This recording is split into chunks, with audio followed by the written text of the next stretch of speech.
გარემოს დაცვის მინისტრი ხათუნა გოგალაძე აზიის განვითარების ბანკის მუდმივ წარმომადგენელ საქართველოში კეით ჯულიანს შეხვდა. მხარეებმა ყურადღება გაამახვილეს გარემოს დაცვით სტანდარტების ინფრასტრუქტურული პროექტების განხორციელების დროს, ასევე განიხილეს სამომავლო თანამშრომლობის გეგმები და პერსპექტივები.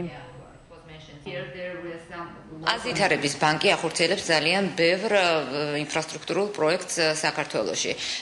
შესაბამისად, ამ ბანკისთვის ძალიან მნიშვნელოვანია ეს პროექტები, რამდენად გარემოს დაცვითი სტანდარტების მიხედვით ხორციელდება. გამომდინარე აქედან, მათი ინტერესია, რომ მოხდეს გარემოს დაცვის სფეროს სტანდარტების განხორციელებისა და აღსრულების მექანიზმების გაძლიერება და გაუმჯობესება.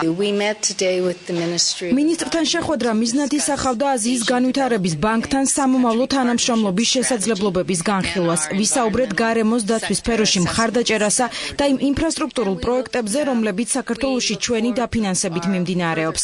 აუცილებელია, რომ მათი განხორციელების პროცესში სრულად იქნას დაცული გარემოს დაცვითი მოთხოვნები.